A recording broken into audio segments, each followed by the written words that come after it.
Over the years, I've painted hundreds and hundreds of models, and although collectively I've put a lot of time and effort into the hobby, I've never put serious time and effort into painting one single model. With the end of 10th right around the corner though, I really wanted to put what I've learned over the years and years of hobbying to the test. And the result is this kitbashed Canoness. Now, by no means am I saying that I'm a professional painter, but I'm pretty happy with how this model turned out. I've always liked the idea of a chain wrapping around a miniature's body, something I initially saw on this model from War Machine. There's just something about the way it captures the momentum of the piece that really pulled my interest. You can see what I originally had planned was actually pretty close to what I ended up doing. The main differences is that I removed a bunch of the overhanging cork, as well as swapping out her backpack for one that was a bit different. Someone rightly pointed out that the flames, whilst cool, were straight up and down, which conflicted with the momentum that was being carried by the rest of the model. Now, a very first for me on this model was actually using Milliput, which I used with mixed success. I first used it on the base to act as a kind of pile of dirt that connected the various levels together, which I actually think turned out pretty well. The not so good was when I tried to plug the gaps around some of the pieces of armor. Whilst in principle it worked, I think I was trying to use too much of it, and because I was using so much, I struggled to actually get it into the recesses of the armor. Now, although it worked out in the end, I think I definitely struggled with it more than I should have, but you know, live and learn.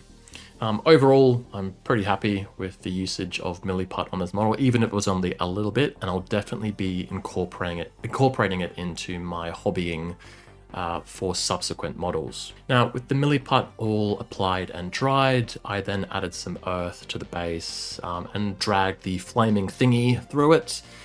This didn't come out as dramatically as I was hoping in the final model, but it did help to establish some grooves to better sell the idea that the end of the flail was actually being dragged through the mud by the character. After that, I went in and primed the model, and then subsequently went in and tackled both the cloth and the armor. Now you might be thinking, whoa, hold up, you skipped a couple of steps here. But this is where I ran into a big issue. In the clip, you can probably see there is a big old clump of paint just above the knee, and for whatever reason, this was something that I just ignored in subsequent layers. I guess I was just too excited to paint the model.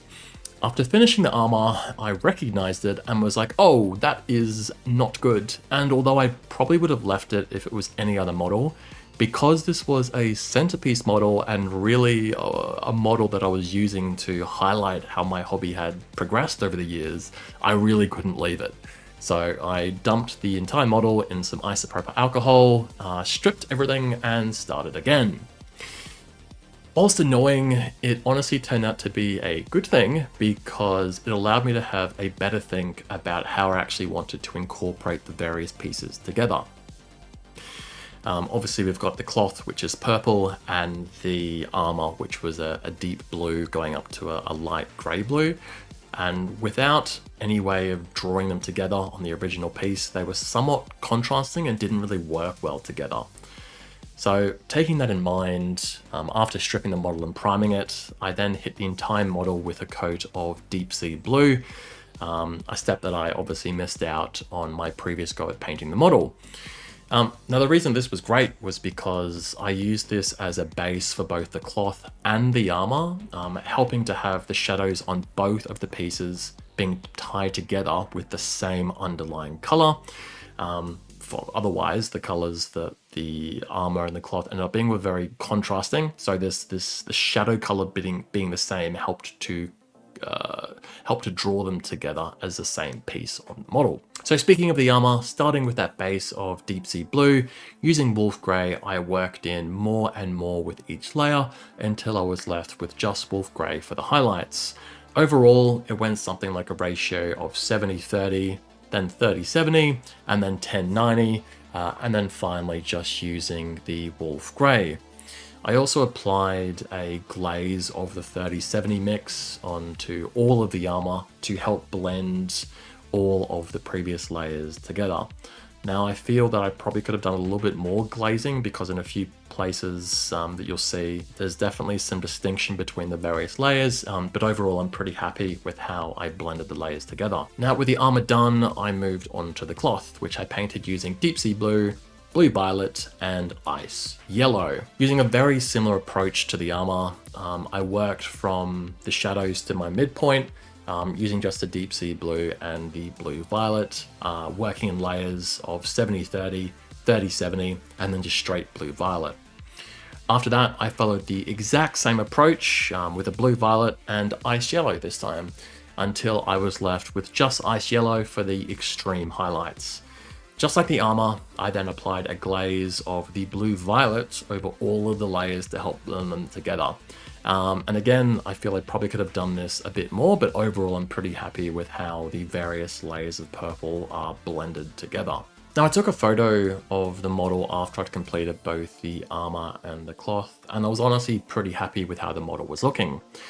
After that, I then moved on to the various leather pieces on the model, and this included the corset, the gloves, and a couple of bags around the model.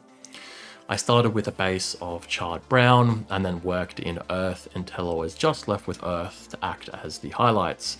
For each of these layers, I thinned them down a fair bit to ensure the application would blend fairly seamlessly with the previous layers without relying on glazing, as I had in the previous steps that I covered for armor and the cloth.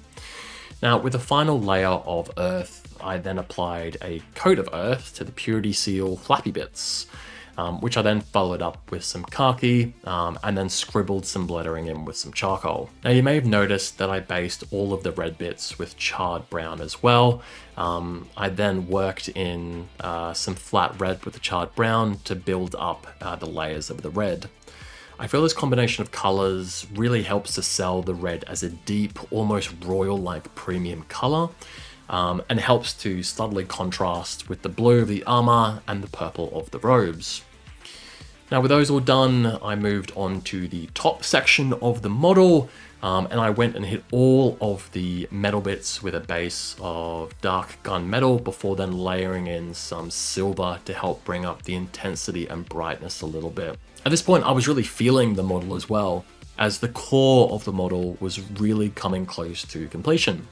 After having done that silver highlighting, I then went in and hit a couple of the extra metal bits with a flash of glorious gold. That basically just left the shoulder pads, and to paint these, I started with a base of steel grey for working in some off-white until I was left with just the off-white, which I used to push the contrast of these sections on the model. Now, one of the main components of the model was the little fire thingy, or big fire thingy on the end of the flail.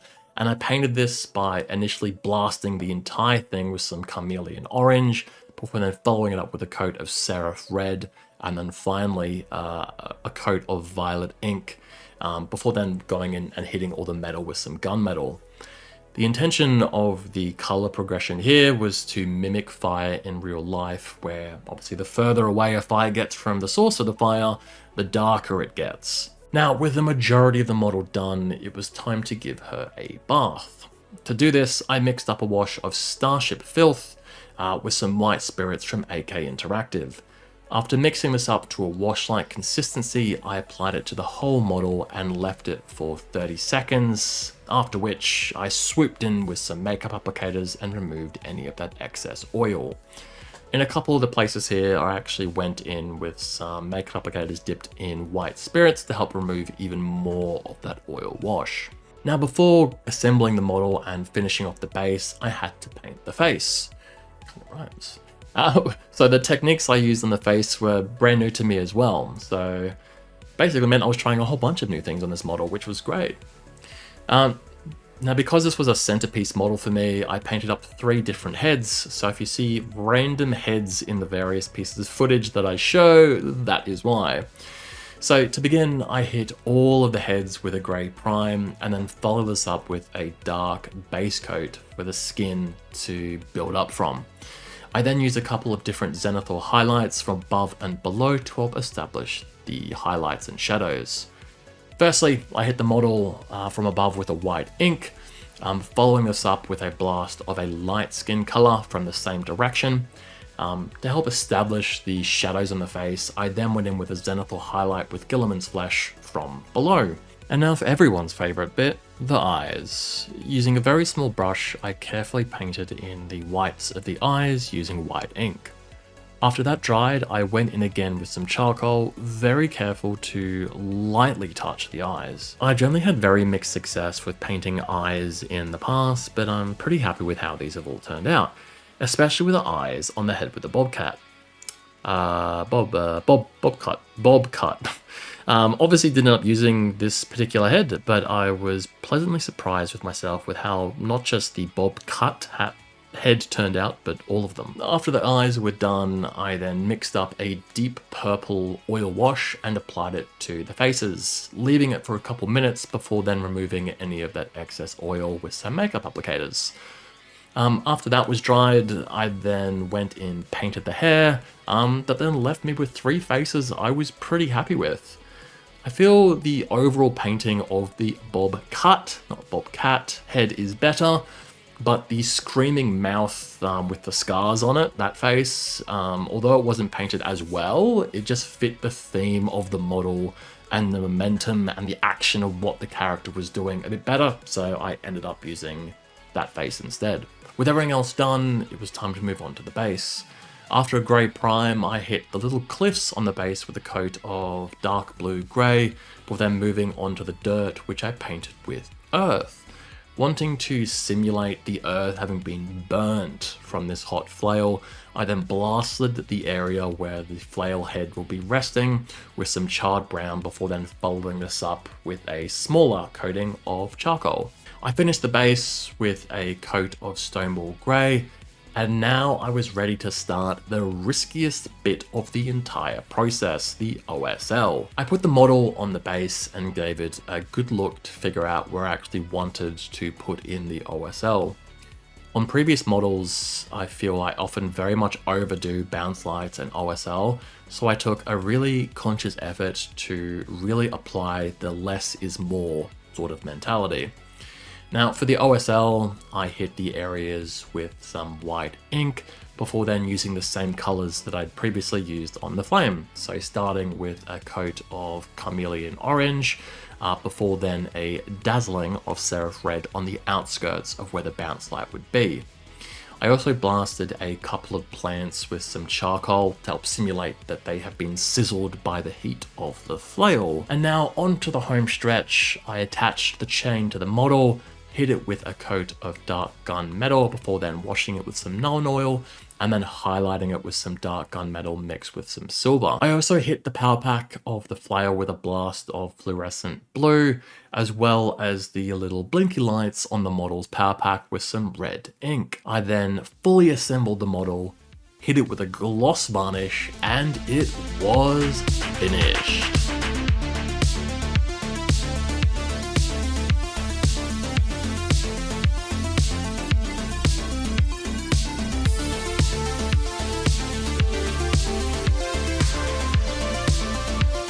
Now I'm really happy with how the model has come out. Again, by no means am I a professional painter, but this is definitely the best model that I've ever painted. It really represented a number of skills that I've developed over the past couple of years, as well as a couple of new techniques that I've been wanting to apply for a while. I'm definitely keen to try out Milliput in a few new places, and I'm really happy with the revised approach that I now have for painting faces. For reference, here's a side-by-side of one of the first models I painted after picking up the hobby again a couple of years ago compared to the one I just painted. Although there's definitely room for improvement on the current model, I honestly think it's night and day from where I was a couple of years ago.